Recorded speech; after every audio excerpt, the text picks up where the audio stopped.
네, 안녕하세요. 허창구 박사입니다. 성 빈센치오 페레르의 삶에는 기적과 이사가 마치 습관처럼 자주 일어났다고 합니다.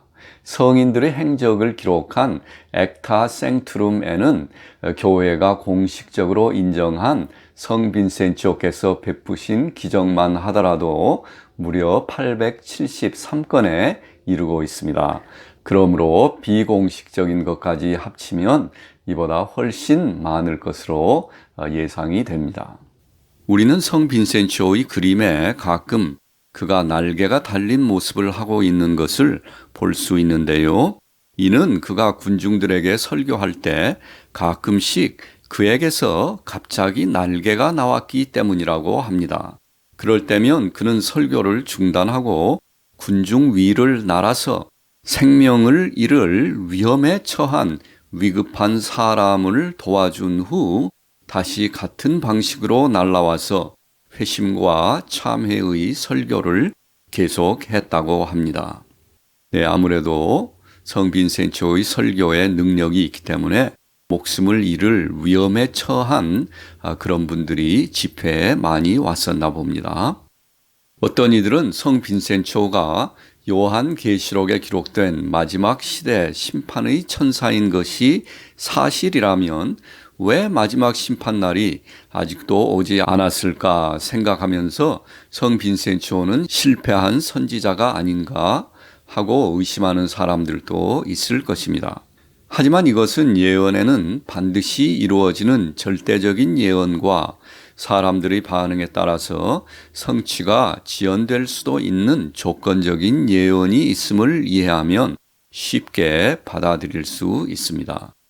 성 빈센치오의 천둥 같은 심판의 메시지로 인해 많은 사람들이 악에서 회심하고 참회했기 때문에 그 예언의 성취가 지연되었다고 이해할 수 있는 것이지요. 성 빈센치오에 관한 한두 가지 일화를 소개하면 하루는 그가 유럽 각처를 돌아다니며 설교하느라 기진맥진하였습니다. 그는 완전히 지쳐버려서 더 이상 갈 수가 없었습니다. 그때 하늘이 그를 도와주었는지 야생의 외로운 숲 한가운데에 훌륭한 호텔이 나타났습니다. 그래서 그는 호텔에서 편하게 휴식을 취한 후 다음날 그곳을 떠나 길을 나섰습니다. 그런데 그때 그는 우연히 모자를 잊은 것을 알았습니다.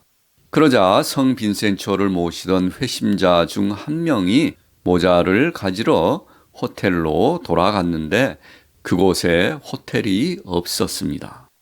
그리고 호텔이 있었던 바로 그 자리에 성 빈센치오의 모자가 나무가지에 걸려 있었습니다. 또 다른 일화는 펜플로나에서 일어났는데 한 죄 없는 사람이 사형을 선고받았습니다. 성 빈센치오는 그 사람이 무죄임을 간청해 보았지만 헛수고였습니다.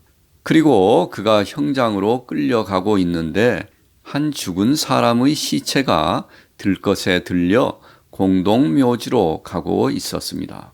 이를 본 성 빈센치오는 갑자기 시체에게 이렇게 말했습니다. 거짓말을 해도 더 이상 득볼 것이 없는 당신은 말해보시오. 이 사람이 유죄입니까? 대답하시오. 그러자 죽은 사람은 침착하게 일어나 앉은 후 그는 죄가 없습니다 하고 말했습니다.